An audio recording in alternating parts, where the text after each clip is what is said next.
नमस्कार, मैं दीपक गर्ग आपका स्वागत करता हूं GK with Deepak Garg YouTube channel पर।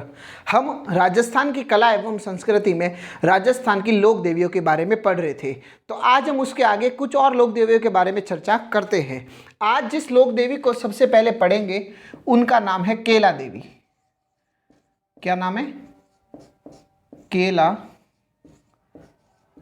देवी। ठीक है, तो जानते हैं केला देवी के बारे में। सबसे पहले तो केला देवी के उपनाम बता देता हूं आपके। उपनाम तो केला देवी को जोग माया भी कहते हैं। क्या कहते हैं? जोग माया।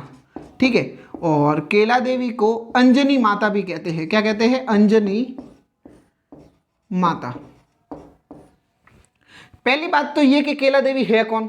आप लोगों को तो पता नहीं है कि केला देवी कौन है, तो मैं बताता हूं। देखो, केला देवी को जानने से पहले आपको इस नाम से वाकिफ होना पड़ेगा। कंस। कंस को तो आप सभी जानते हैं। ठीक है सर, हम तो जानते हैं कंस को। तो कंस की बहन का नाम था देवकी। क्या नाम था? देवकी। ठीक है सर, ये भी जानते हैं। देवकी के पति का नाम था वासुदेव जी। क्या नाम था? वासुदेव जी। ठीक है, देवकी और वासुदेव जी का विवाह हुआ, कंस ने करवाया।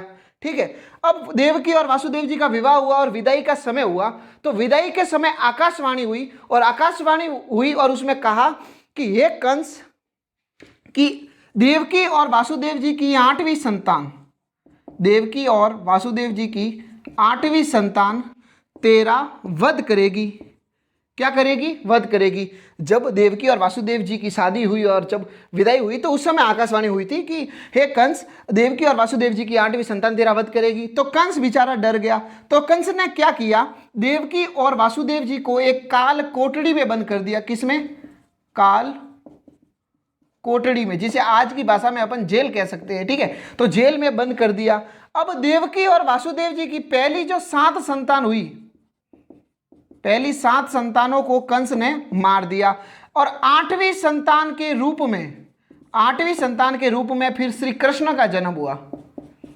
श्री कृष्ण का जन्म हुआ। ठीक है, अब कृष्ण तो भगवान थे, जन्म होते ये कैसे जेल में रह सकते हैं? तो जन्म होते ही जेल के दरवाजे खुल गए, बाहर जो प्रहरी जो थे वो भी सो गए। ठीक है, अब वासुदेव जी ने श्री कृष्ण को टोकरी में डाला और टोकरी में डालकर यमुना नदी पार कर नंद बाबा के घर छोड़ाए। किनके घर?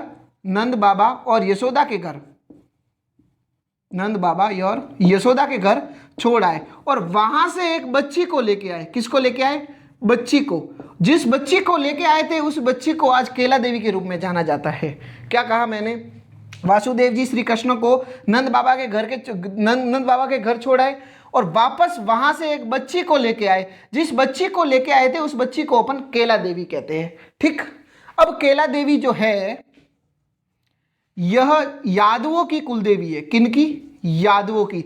अगर यादवों में भी शाखा पूछे तो जादौन शाखा, यादवों की जादौन शाखा की कुल देवी है। ठीक, ये जो केला देवी है वह गुर्जरों की तो आराध्य देवी है। किनकी? गुर्जरों और मीणाओं की आराध्य देवी है। मीणाओं की आराध्य देवी। ठीक है, आराध्य देवी है। अब कुल देवी और आराध्य देवी में क्या अंतर होता है, मैं ये टॉपिक पूरा होने के बाद एक वीडियो बनाऊंगा, सेपरेट बहुत अच्छी वीडियो बनाऊंगा, जिसमें आपको पता चल जाएगा कि किसे तो कुल देवी कहते हैं और किसे कहते हैं आराध्य देवी। ठीक, अब सर ये बताओ, ये तो बात ठीक है, केला देवी का मंदिर कहाँ है? तो केला देवी का मंदिर जो है भाई वह है काली सिंध नदी के किनारे, काली सिंध नदी के किनारे त्रिकुट पर्वत करौली में। अब यहां से 3 प्रश्न बन सकते हैं। सर कैसे? प्रश्न आ सकता है कि केला देवी का मंदिर किस नदी के किनारे है? तो काली सिंध नदी के किनारे। केला देवी का मंदिर किस पर्वत पर है? तो त्रिकुट पर्वत पर। या मिलान करने में आ सकता है कि केला देवी का मंदिर कहाँ है? तो करौली में। ठीक है, क से केला देवी, क से काली सिंध नदी और क से करौली। याद रखना है। क्या याद रखना है? क से केला देवी, क से काली सिंध नदी और क से करौली में इनका मंदिर है। ठीक, अब इनका जो मेला बढ़ता है वह बढ़ता है चैत्र शुक्ल अष्टमी को।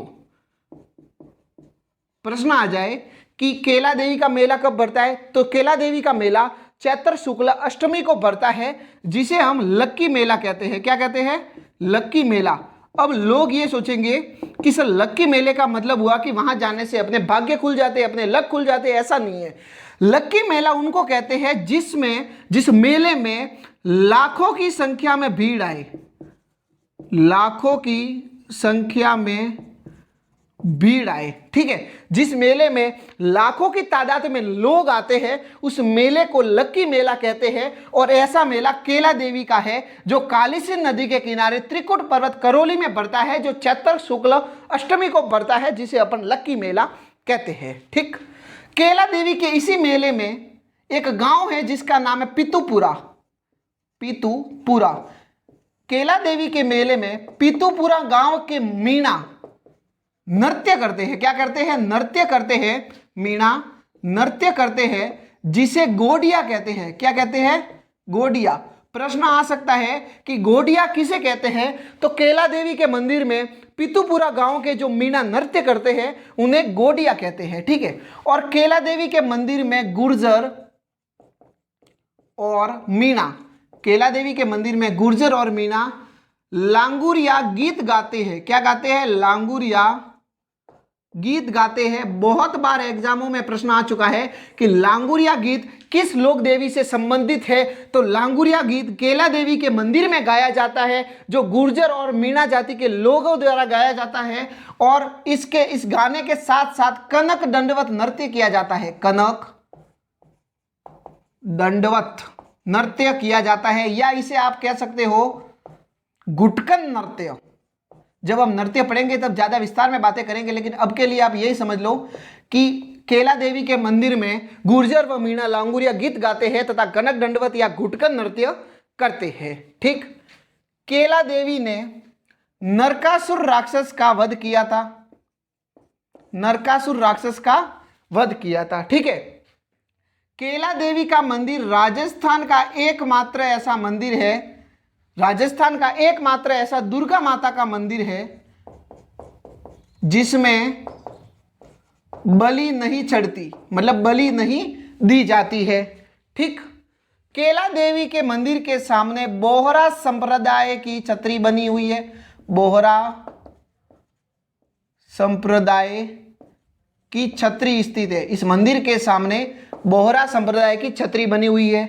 और केला देवी का जो है मुंह थोड़ा टेढ़ा है।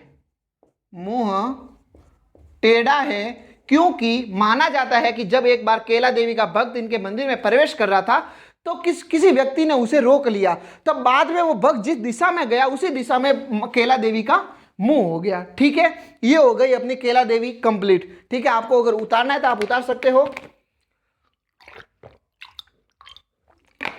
ठीक है, नेक्स्ट पढ़ते हैं, और अगर आपको कुछ डाउट है तो आप कमेंट कर सकते हो।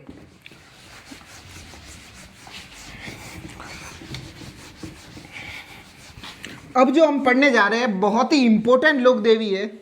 वहां से मैं आपको एक ऐसा तथ्य बताऊंगा जो किसी गाइड में नहीं है और नहीं आपने कभी पढ़ा होगा। हालांकि उसकी मैं हिंट दे देता हूं। जैसे आपने पढ़ा होगा कि ऊंटों के देवता पाबू जी को कहते हैं। ठीक है, ऊंटों के देवता पाबू जी को कहते हैं। तो आप ये बताओ कि ऊंटों की देवी किसे कहते हैं? ऊंटों की देवी किसे कहते हैं? ठीक है, पाबू जी के घरवाली मत लिखना, पाबू जी के घरवाली को ऊंटों की देवी नहीं कहते हैं। ठीक है, तो अब हम पढ़ते हैं एक और लोक देवी। सेकंड नंबर जिन लोक देवी को पढ़ेंगे उनका नाम है उष्ट्रवाहिनी देवी। उष्ट्रवाहिनी देवी या सारिका देवी या सारिका माता, कुछ भी कह लो। ठीक है, किस लोक देवी को पढ़ेंगे सेकंड नंबर पर? उष्ट्रवाहिनी देवी या सारिका माता।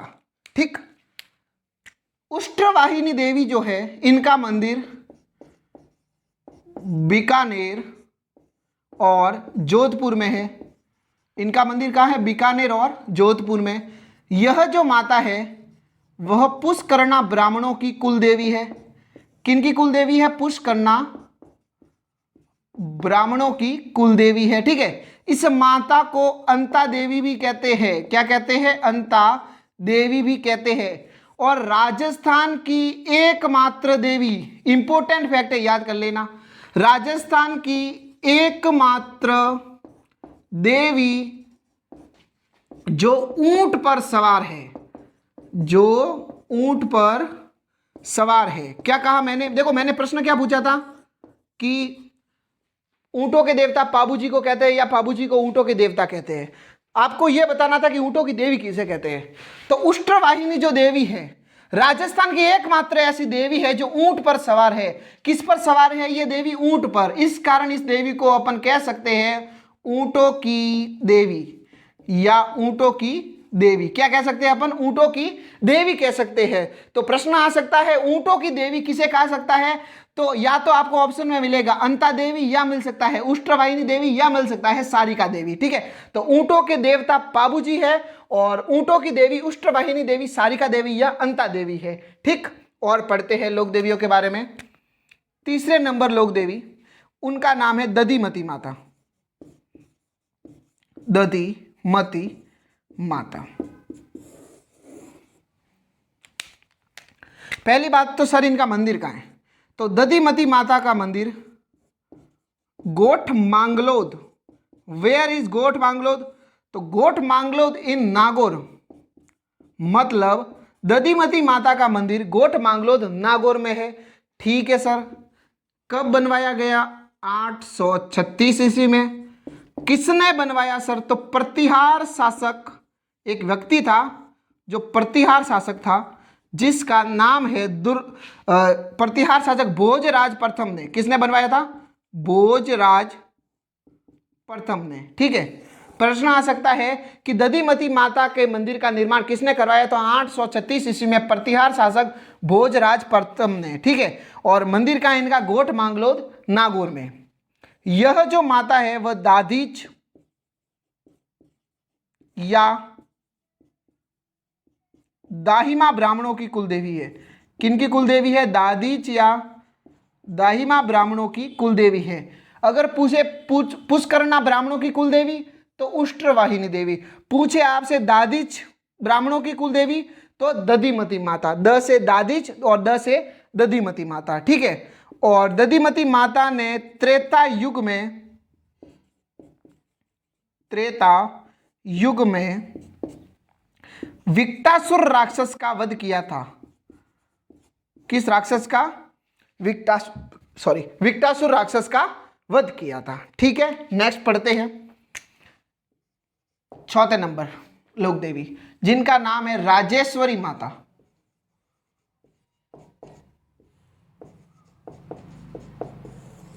राजेश्वरी माता। ठीक,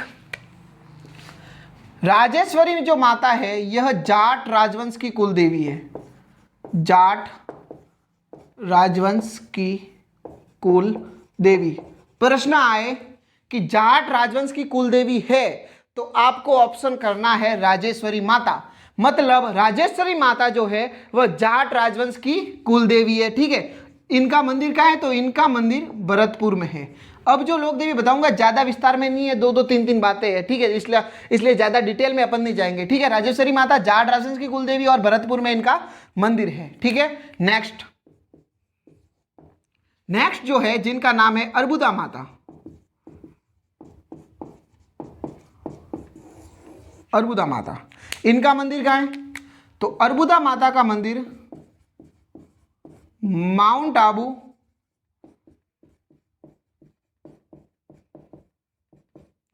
आबू सिरोही में है। ठीक है, राजस्थान का सबसे ऊंचा मंदिर अर्बुदा माता का है। मतलब देखो, अर्बुदा माता मंदिर का माउंट आबू सिरोही में। प्रश्न आ जाए राजस्थान का सबसे ऊंचा मंदिर किसका है? तो अर्बुदा माता का। क्या है? राजस्थान का सबसे ऊंचा मंदिर अर्बुदा माता का मंदिर है। यहां से एक प्रश्न हो गया। दूसरा, राजस्थान का सबसे ऊंचा मंदिर अर्बुदा माता का होने के कारण अर्बुदा माता को राजस्थान की वैष्णो देवी कहते हैं। क्या कहते हैं? राजस्थान की वैष्णो देवी कहते हैं। क्या कहते हैं? अर्बुदा माता को राजस्थान की वैष्णो देवी कहते हैं। प्रश्न यहां से दो बन सकते हैं। प्रश्न आ सकता है कि राजस्थान की वैष्णो देवी किसे कहते हैं, तो अर्बुदा माता को, या प्रश्न आ सकता है राजस्थान का सबसे ऊंचा मंदिर किनका है, तो अर्बुदा माता का। ठीक, अर्बुदा माता जो है, यहां पर माता सती का होंठ गिरा था। क्या गिरा था, होंठ गिरा था। ठीक है, और होंठ को बोलते हैं अधर, इस कारण इस माता को अधर देवी भी कहते हैं। क्या कहते हैं, अधर देवी। प्रश्न आ जाए अधर देवी क्यों कहते हैं, तो माता सती का होंठ गिरा था और होंठ को कहते हैं अधर, और इस कारण इस देवी को कहते हैं अधर देवी। या प्रश्न आ सकता है अधर देवी किस लोक देवी का उपनाम है, तो अर्बुदा माता, अ से अर्बुदा माता और अ से अधर देवी। ठीक है, तो अर्बुदा माता को अधर देवी कहते हैं। ठीक, और पढ़ते हैं 2-4 लोक देवी।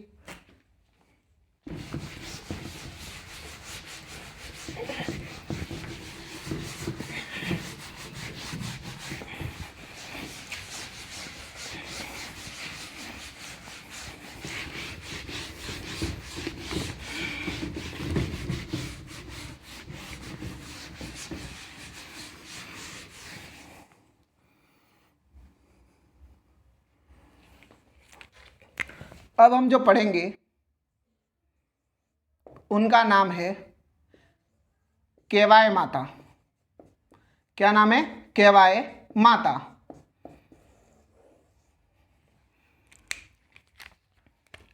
इनका मंदिर कहाँ है, तो इनका मंदिर साथियों किर्ण सरिया गांव। कौन सा, किर्ण सरिया गांव। कहां पर है, पर्वतसर। अब पर्वतसर कहाँ है, नागौर में। ठीक है, केवाय माता का मंदिर, क से केवाय माता और क से किणसरिया गांव। केवाय माता का मंदिर किणसरिया गांव, पर्वतसर, नागौर में है। ठीक, इस मंदिर का निर्माण 999 ईस्वी में छछ चौहान ने करवाया था। किसने करवाया था इस मंदिर का निर्माण, छछ चौहान, या जिसे दुर्लभ राज चौहान भी कहते हैं। क्या कहते हैं, दुर्लभ राज चौहान भी कहते हैं। ठीक है, केवाय माता जो है साथियों, वह दहिया राजवंश की कुल देवी है। दधिमती माता दाहिमा या दादीच है, और केवाय माता दहिया राजवंश की कुल देवी है। दहिया राजवंश की कुल देवी है। ठीक है, चलो 7वें नंबर पर जो नेक्स्ट लोक देवी है उनका नाम है सुगाली माता।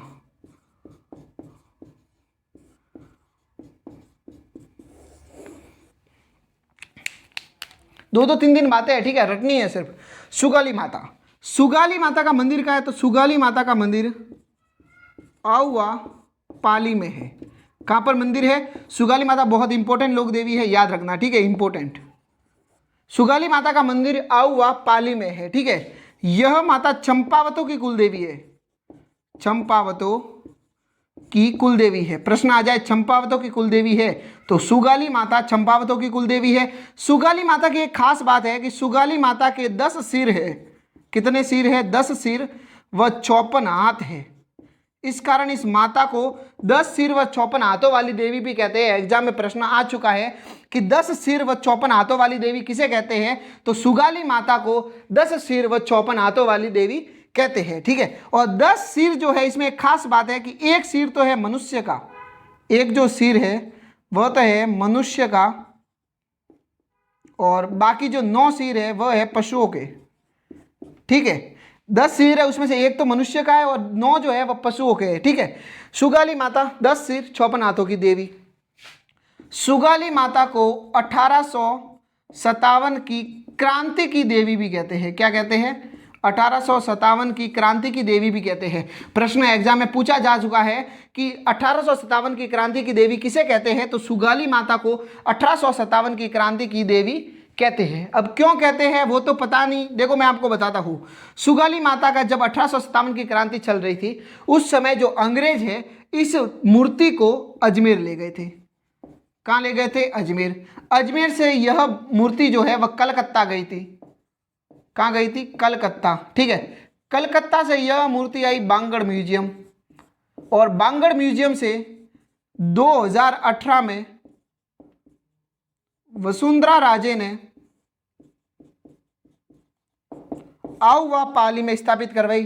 क्या कहा मैंने, सुगाली माता 1857 की क्रांति की देवी कहते हैं। सुगाली माता 1857 की क्रांति के समय इस माता के मूर्ति को अंग्रेज जो है वह अजमेर ले गए, अजमेर से ये कलकत्ता गई, कलकत्ता से बांगड़ म्यूजियम, बांगड़ म्यूजियम से 2018 में वसुंधरा राजे ने आउवा पाली में इस मूर्ति को स्थापित करवाया। ठीक, नेक्स्ट,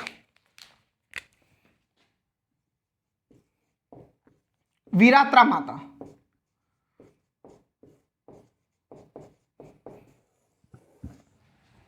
वीरात्रा माता, यह माता जो है इनका मंदिर चौहटन बाड़मेर में है। वीरात्रा माता का मंदिर चौहटन बाड़मेर में है। ठीक है, वीरात्रा माता का मुंह थोड़ा टेढ़ा है। कैसा है, मुंह थोड़ा टेढ़ा है, इस कारण इस माता को वांकल माता भी कहते हैं।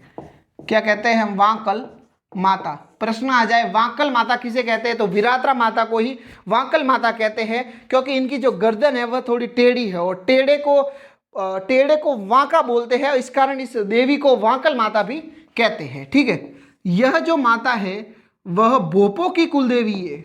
भोपो की कुल देवी। प्रश्न आ जाए भोपो की कुल देवी किसे कहते हैं, तो वीरात्रा माता को भोपो की कुल देवी कहते हैं। इस माता के मंदिर की एक खास बात है कि इस माता के मंदिर के एक तरफ पर्वतीय चट्टानें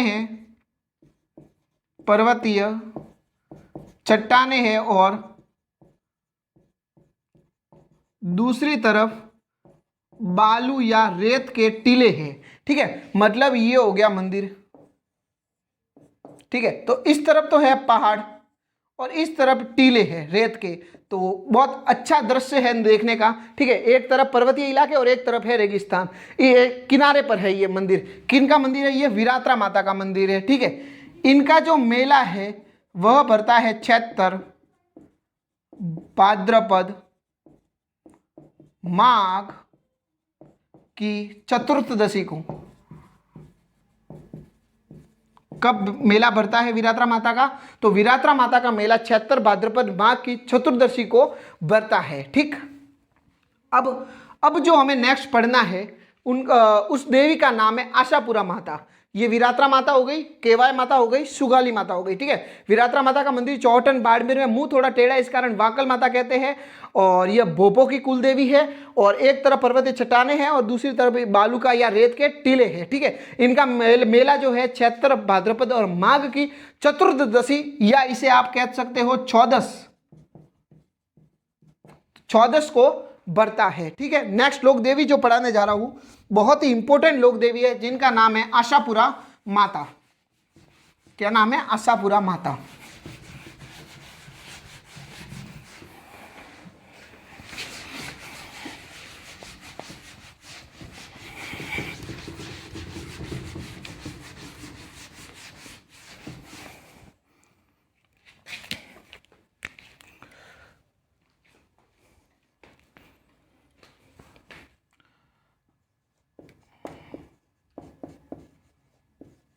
आशापुरा माता। नेक्स्ट इस लोक देवी के बारे में हम पढ़ेंगे, उस लोक देवी का नाम है आशापुरा माता। ठीक है, आशापुरा माता जो है वह सोनगरा चौहान, नाडोल के चौहान, देवड़ा चौहान, जालोर के चौहानों की कुल देवी है। क्या कहा मैंने, आशापुरा माता सोनगरा चौहानों की कुल देवी है, नाडोल के चौहानों की कुल देवी है, देवड़ा चौहानों की कुल देवी है और जालोर के चौहानों की कुल देवी है। कौन है, आशापुरा माता। ठीक है, बहुत इंपॉर्टेंट लोक देवी है। आशापुरा माता का जो है, आपने एक वृक्ष का नाम सुना होगा, आशापाला। आशापाला, तो आशापाला वृक्ष जो है उसमें इस माता का वास होता है। क्या होता है, वास, मतलब आशापुरा माता का आशापाला वृक्ष में वास होता है, मतलब वहाँ ये जो माता है वो उसी वृक्ष में होती है। उस वृक्ष को पूजने से इस माता का पूजन हो जाता है। इस कारण आशापुरा माता का जो या चौहानों का जो आराध्य वृक्ष है, आराध्य वृक्ष जो है वह आशापाला वृक्ष है। क्या कहा मैंने? देखो, आशापुरा माता जो किन की कुल देवी है? सोनग्रा चौहान, नाडोल के चौहान, देवड़ा चौहान और जालोर के चौहान, चौहानों की कुल देवी है। और आशापुरा माता का वास है आशापाला वृक्ष में। इस कारण देवड़ा चौहान, जालोर के चौहान और नाडोल के चौहान और सोनग्रा चौहान जो है आशापाला वृक्ष को पूजते हैं। इस कारण चौहानों का आराध्य वृक्ष जो है वह आशापाला वृक्ष हो गया। ठीक। एक गांव है जिसका नाम है नाडोल, नाडोल, ठीक है, नाडोल है पाली में। एक यहां के चौहान शासक थे जिनका नाम है लाखन जी। लाखन जी को इस माता ने 13,000 घोड़े दिलवाए थे। कितने घोड़े दिलवाए थे? 13,000 घोड़े दिलवाए थे। इस कारण लाखन जी ने नाडोल में इस माता का मंदिर करवाया। ठीक है, कब करवाया था? 981 ईस्वी में इस माता का नाडोल में मंदिर बनवाया था, जो आज भी स्थित है और बहुत प्रसिद्ध मंदिर है। ठीक। अब इस माता के 2-4 और भी मंदिर है, उनके बारे में अपन चर्चा कर लेते हैं। पहला जो इनका मंदिर है वो है आसलपुर में। अब वेयर इज आसलपुर? तो आसलपुर है जयपुर में। ठीक। ये जो आसलपुर में इनकी जो मंदिर है वह बनवाया था वासुदेव चौहान के पुत्र, वासुदेव चौहान के पुत्र माणकराज ने, माणकराज चौहान ने निर्माण करवाया था। प्रश्न आ जाए आसलपुर में स्थित आशापुरा माता के मंदिर का निर्माण किसने करवाया? तो वासुदेव चौहान के पुत्र माणकराज ने आसलपुर में आशापुरा माता का मंदिर बनवाया था। ठीक है, यह जो माता है आसलपुर में जो मंदिर स्थित है वहां पर जो ये माता है आशापुरा माता, वह भंडारियों तथा जोडेजो की कुलदेवी है। जोडेजो की कुलदेवी है। पर देखो, अलग अलग जो मंदिर होता है ना, तो अलग अलग लोग पूजते हैं। ठीक है, जैसे आशापुरा माता का मंदिर जो नाडोल में है उन्हें सोनग्रा चौहान, बाड़मेर, नाडोल के चौहान, देवड़ा चौहान, जालोर के चौहान पूजते हैं। ठीक है, जो आसलपुर जयपुर में है ये सोनग्रा चौहान वगैरह चौहान तो पूजते हैं, लेकिन ये भंडारियों की भी कुलदेवी है और जोडेजो की भी कुलदेवी है। ठीक है, दूसरा इनका एक और दो और मंदिर है, वो भी देख लेते हैं। दूसरा जो इनका मंदिर है वह है मोदरा में। मोदरा कहाँ है? तो यह है जालोर में। इस माता को मोदरा माता भी कहते हैं। क्या कहते हैं? मोदरा माता, या इसे बड़े उदर वाली माता भी कहते हैं। बड़े उदर वाली माता भी कहते हैं। उदर बोलते हैं पेट को। ठीक है, तो इस माता को बड़े उदर वाली माता भी कहते हैं। ठीक है, यहां जो स्थित मूर्ति जो है वह गुजरात के खेरालू गांव से लाई गई थी। किस गांव से? गुजरात के खेरालू गांव से। ठीक। तीसरा जो इनका मंदिर है वो पोखरण में है। ठीक है, पोखरण है जैसलमेर में। इंपॉर्टेंट नहीं है, मैं बता रहा हूं। ठीक है, पोखरण जैसलमेर में। यहां जो स्थित मूर्ति है वह लूण पाण जी गुजरात के भुज से लेके आए थे। कहां से लेके आए थे? गुजरात के भुज से। ठीक है, पोखरण में स्थित जो माता है वह बिस्सा जाति की कुलदेवी है। किस जाति की? बिस्सा जाति की कुलदेवी है। ठीक है, और इस माता के अनुयायी हाथों में मेहंदी नहीं लगवाते हैं। हाथों में मेहंदी नहीं लगाते हैं। ठीक, ये हो गई आशापुरा माता। आसलपुर जयपुर में मंदिर है, वासुदेव चौहान के पुत्र माणकराज ने निर्माण करा है, भंडारियों तथा जोडेजो की कुलदेवी है। दूसरा मोदरा जालोर में मंदिर है, मोदरा माता भी कहते हैं, बड़े उदर वाली माता भी कहते हैं, और मूर्ति गुजरात के खेरालू गांव से लाई गई है। पोखरण जैसलमेर में मंदिर है, मूर्ति लूण भाण जी गुजरात के भुज से लेके आए थे, और बिस्सा जाति की कुलदेवी है। और हाथों में इसके जो पोखरण में स्थित माता की जो मूर्ति है उनके अनुयायी हाथों में मेहंदी नहीं लगवाते हैं। ठीक, एक इनका मंदिर बड़ौच गुजरात में भी है, तो वो जानने की आपको जरूरत नहीं है। ठीक है, आज की लास्ट और अंतिम भी जो लोक देवी है उनका नाम है सुंदा माता। सुंदा या सुंडा माता भी कहते हैं कोई ने। तो सुंदा माता को पढ़कर अपनी वीडियो को विराम देते हैं। सुंदा माता, इनका जो मंदिर है वह सुंडा पर्वत या सुंडा पर्वत जालोर में इनका मंदिर है। कहां पर है? सुंडा पर्वत जालोर में इनका मंदिर है। इस मंदिर का निर्माण 1225 ईस्वी में छाछिंग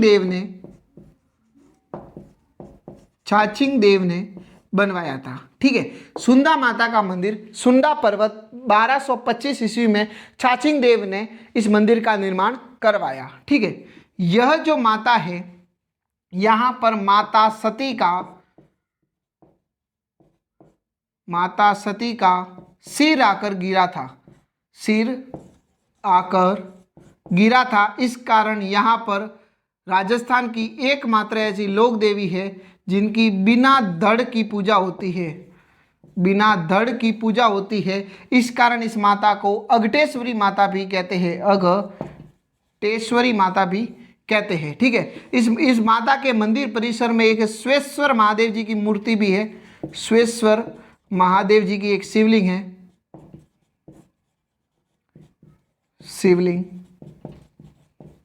शिवलिंग स्थित है। ठीक है, सुंदा माता जो है वह कपिंजल वैश्य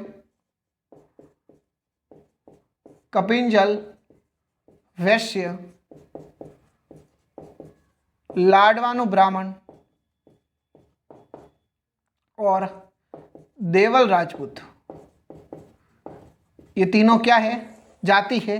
तो सुंदा माता कपिंजल वैश्य, लाडवानु ब्राह्मण और देवल राजपूतों की कुल देवी है। ठीक है, सुंदा माता के मंदिर में राजस्थान का प्रथम रोपवे स्थापित हुआ। तो कब हुआ? वह हुआ था 20 दिसंबर 2006। राजस्थान का प्रथम रोपवे स्थापित किया गया सुंदा माता के मंदिर में। कब हुआ था? 20 दिसंबर 2006। ठीक है, कपिंजल वैश्य, लाडवानु ब्राह्मण और देवल राजपूतों की कुल देवी है। कौन है? सुंदा माता। ठीक, तो तब मिलते हैं नेक्स्ट वीडियो में। तब तक के लिए धन्यवाद। अगर आपको हमारे वीडियो पसंद आई है तो वीडियो को लाइक करें तथा हमारे चैनल पर नए हैं तो चैनल को सब्सक्राइब करना ना भूलें। हम मिलते हैं नेक्स्ट वीडियो।